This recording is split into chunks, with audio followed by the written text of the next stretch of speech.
et 11,5% dans la situation de manque environ une fois par semaine.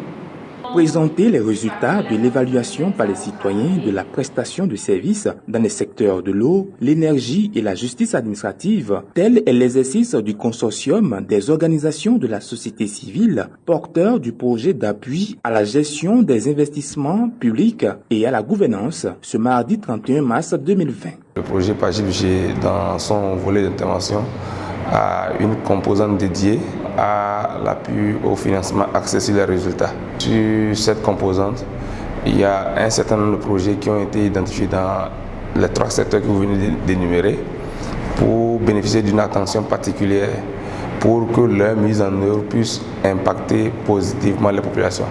À ces séances de restitution à Alada et Boïkon, les acteurs et responsables administratifs concernés sont les participants. L'exposé des données collectées quantitativement et qualitativement ont permis aux participants d'apprécier et d'analyser les insuffisances relevées et les solutions proposées par les citoyens afin de trouver des réponses les mieux adaptées pour un meilleur service aux populations. La population s'est exprimée par exemple sur le coût de l'eau, appréciation par rapport aux distances parcourues pour avoir accès à un point d'eau, la qualité de l'eau, le prix de l'eau, l'énergie par exemple, la population s'est prononcée sur l'existence physique des poteaux électriques. Est-ce que ça existe? Est-ce qu'il y a la lumière, l'éclairage public? Est-ce que l'énergie, on a pu, c'est-à-dire mettre ça à disposition au niveau de la population dans leur ménage? La population s'est exprimée sur tous ces éléments-là. Sur le coût, n'est-ce pas, du branchement pour avoir le compteur à la maison, sur le coût. Alors il faudrait que tout ce qu'on a dit ici maintenant, ça soit bien remonté et que les acteurs concernés, surtout l'agence qui est chargée de l'eau, on puisse vraiment lui apporter ces éléments-là.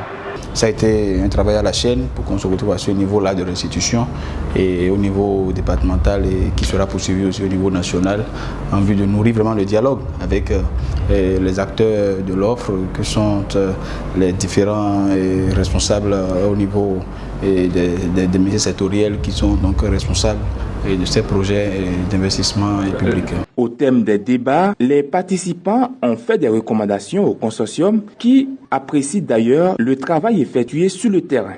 Ce qu'il faut, comme on l'a signalé tout à l'heure, l'alchimie qu'il faut trouver entre l'agence et le ministère en charge de l'eau pour que le suivi soit bien réalisé au niveau des différents départements.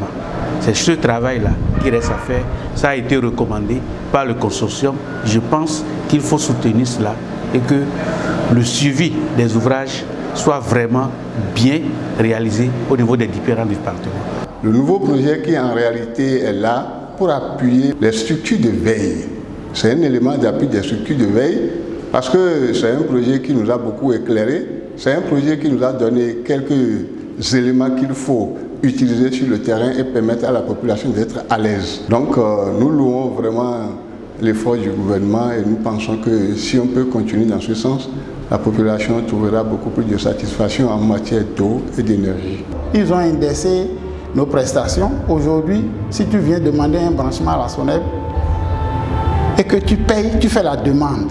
En 6 jours ou en 5 jours, tu as déjà le devis. Et si tu viens payer le devis en 10 jours, tu as ton branchement à la maison.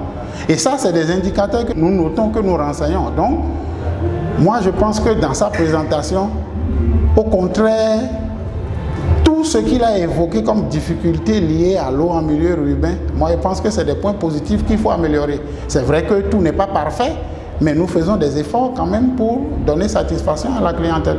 Ces séances de restitution des résultats de l'évaluation par les citoyens de la qualité du service public aux populations ont lieu dans les 12 départements les 31 mars et 1er avril 2020.